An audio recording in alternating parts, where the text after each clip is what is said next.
Ladies and gentlemen, boys and girls, you are watching the station identification of one of Wayland City's resident YouTubers.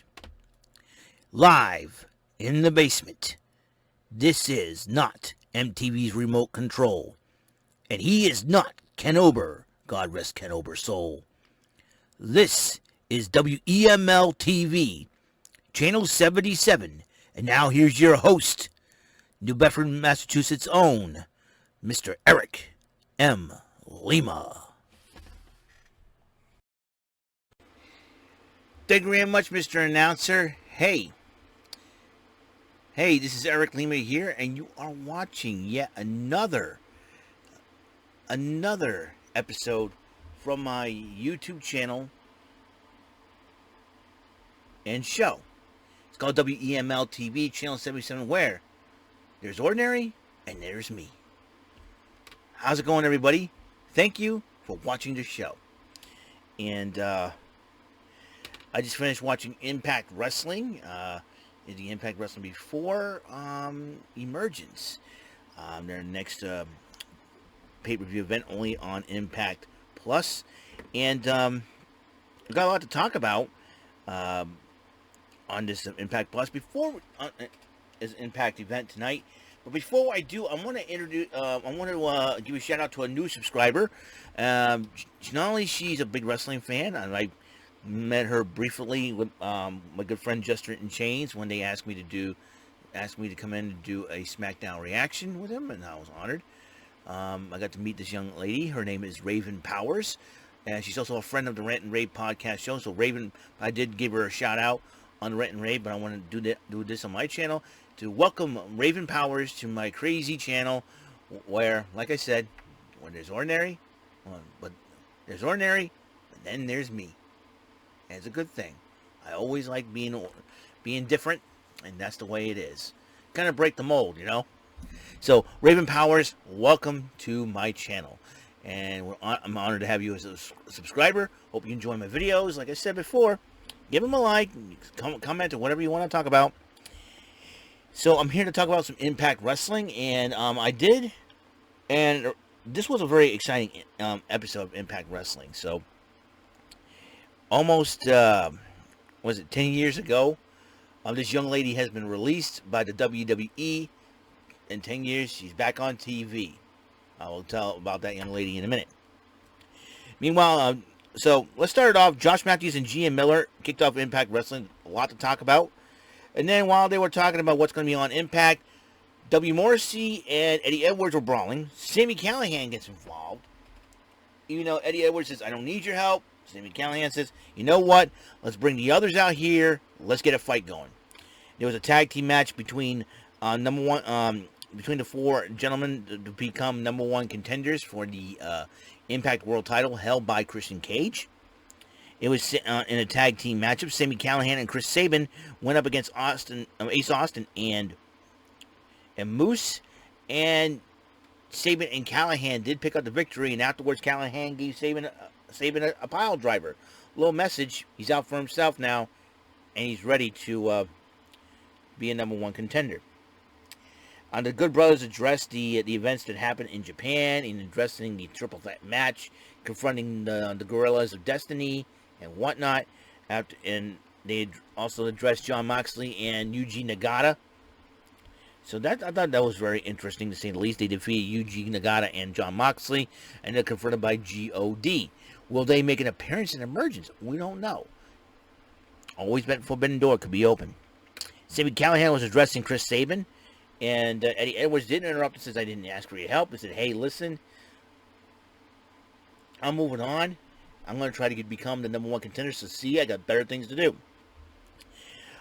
Shira went, accompanied to the ring by Rohit Raju, went one-on-one with Matt Cardona. And Matt Cardona, with his fiancée Chelsea Green in his corner, did pick up the victory over Shira. That kind of incensed Rohit Raju a little bit. So we'll see what happens between those two. Then they had the locker room talk, and all about me talk show segments that featured Madison Rayne, Johnny Swinger, Tennille Dashwood, and Caleb with a K. And then Caleb and the K and Johnny Swinger got into it with the war of words, acting like a bunch of little children. While Tennille Dashwood and and Madison Rayne answered each other's questions, asking each other questions. So, so Caleb and the K was sick and tired of doing it, so he decided to stand up for himself. Gia Miller was interviewing the X Division champ John Alexander, and then Jake Something confronted him and goes, "You know what? I'm going to show you what I can do in the ring." So Jake Something tells the cameraman, "Come with this way."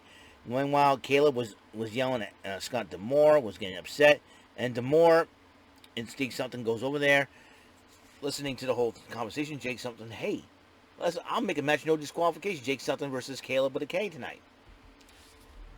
Jake Something says that's fine. So Christian Cage did return to the Impact Zone to address the Impact fans and retire the TNA World Heavyweight title. That means the Impact World Championship will be the only championship that is recognized from here on out. Oh, excuse me, with just 1 second here. All right, so as Christian Cage was talking to the fans, retired the TNA World Heavyweight title, and then Brian Myers comes out. He said, "Hey, I got you at Emergence. I'm going to beat you," and all that. And then it was Sam Beal, being as stupid as he is, was used, but Myers tried to attack him using Sam Beal, but Christian Cage was smart to it. Myers stepped out of the ring after Christian Cage did knock out Sam Beal. So, Christian Cage has been a veteran for a long time. He's the Impact World Heavyweight Champion. We'll see what happens from here on in. Meanwhile, Melina, that's right, that's the young lady I was addressing to, almost over a little bit past 10 years to the day she got released by the WWE. She made her return to national television although she had her time in the WWE before, part of the Raw reunion and the Raw Legends night. But she made a full return to television to wrestle. She was talking to Trey Miguel before the match, and so Trey Miguel, he's like, I think Trey Miguel's got a little bit of a crush on Melina. I think, I'm not the only one, Trey. You're not the only one, Trey, that has a crush on Melina. Trust me. Trust me on this one. Anyways, Melina did make her Impact debut against Brandy Lauren, who just recently released by the WWE. And now she was there under a different name. Brandy Lauren, known as Ava Story, but she's using her real name. And obviously, Melina looked great. The splitter entrance, using her new move, the California Dream submission hold. Seems like she's got a submission hold to match that of Deonna Purrazzo, who they interviewed her. They reviewed Deonna's match at Triple Mania when she faced Fabi Apache for the Reina de Reinas Championship, which she won. So Deonna Purrazzo will go into NWA Empower with 2 titles. We'll see what happens there. Also, Melina looked good. Used the California Dream. Brandy Lauren tapped out. And then Deonna Purrazzo attacked Melina from behind. And as Melina was getting the upper hand, here comes Matthew Raywalt, who grabbed Melina. And as they were trying to attack Melina, here comes Trey Miguel, which leads to a matchup in Emergence, a mixed tag. Deonna Purrazzo and Matthew Raywalt, the King and Queen of Impact, to go up against Melina and Trey Miguel. So it's going to be a very interesting matchup, to say the least. And then Gia Miller interviewed John Schuyler, and John Schuyler was like, upset. No way. I've been doing this for a long time. Just better skeleton than he is, and Cardona is. But then it was interrupted by David Penley yelling for help because Juice Robinson been laid out. I would not be surprised Jay White and Chris Bay have something to do with it. And then that's just me. So it'd be very interesting, to say the least. Jake Something Jordan Grace was addressing her weightlifting records that she set state and national, and she said she's going to try for the world title. And Rachel Ellering and Rachel Ellering's mother, they were very supportive of her as well. Jordan Grace's husband, John Gresham, was there to support as well. It's really, really cool and really, really awesome to see that. And then Jake Something went one-on-one with Caleb. No disqualification. Nobody interfered in this matchup. Jake Something had the match dominated, brought a table into the ring. Caleb ended up going through it. Jake Something did win the matchup. And then Josh Alexander comes out, goes face-to-face with Josh Alexander, holding up the X Division Championship. Su Yung and Kimberly had a promo. Kimberly says, "Mother, I've grabbed all souls. Is there any more?" They have something of Kiera Hogan's now. So, who's next for Kimberly and Su Yung? We'll never know. Now, the Battle of the Big Bulls. Joe Doring of VBD, Violent by Design, against Doc Gallows of the Elite and of the Good Brothers. These two brawled so bad to the point where Doc Gallows powerbombed Joe Doring through a stage floor. But then both of them, because they both went through, both of them got up. They went back in the ring. They fought like warriors. And at the end, Joe Doring did pick up the victory over Doc Gallows. And that looks like the Elite starting to lose. I'm starting to like this. So, that is all the time we have on the show for Impact Wrestling. That's right, Impact Wrestling recap event center for August 19, 2021. On the next episode, I'm going to make my picks and predictions since I have plenty of time here before I get some sleep.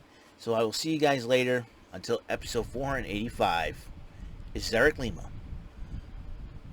hosting WEML-TV Channel 77, where there's ordinary and then there's me. See you guys. Have a great night. Peace, love, and bless out.